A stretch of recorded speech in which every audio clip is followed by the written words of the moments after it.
Step into Value Zone. Value Zone. Hypermart. Button. నమస్తే, welcome to Suman TV. Congress మంత్రి సీతక్క స్వగ్రామం ప్రజల కల నెరవేరింది. ఎట్టకేలకు ములుగు జిల్లాలోని జగ్గన్నపేటకు బస్సు రాబోతుంది. ఇంతవరకు బస్సు లేక ఇబ్బంది పడుతున్న గ్రామ ప్రజల సమస్యను సీతక్క తీర్చేశారు.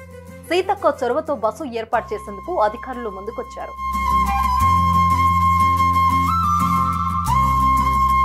కాంగ్రెస్ అధికారంలోకి వచ్చాక మంత్రిగా సీతక్క బాధ్యతలు చేపట్టారు.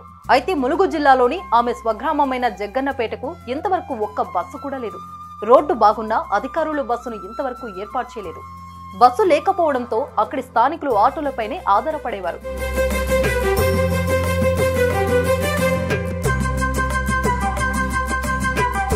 ఒకవైపు కాంగ్రెస్ అమలు చేస్తున్న మహాలక్ష్మి పథకం కింద రాష్ట్రమంతా మహిళలు ఉచిత బస్సు ప్రయాణం సాగిస్తున్నా సీతక్క గ్రామం జగ్గన్నపేటకు బస్సులు నడవకపోవడంపై స్థానికంగా చర్చ జరిగింది.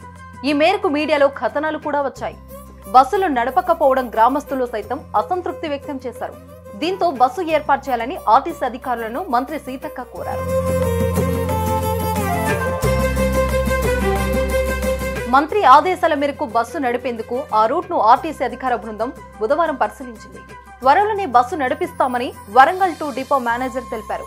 పత్తిపల్లి పొట్లాపూర్ మార్గంలో బస్సు సర్వీస్ ను అందుబాటులోకి తీసుకొస్తామని, ఈ మేరకు ఆ రూట్ లో సర్వే పూర్తి చేశామని వివరించారు. ఎట్టకేలకు గ్రామానికి బస్సు వస్తుండటంతో జగ్గన్నపేట గ్రామస్తులు హర్షం వ్యక్తం చేస్తున్నారు.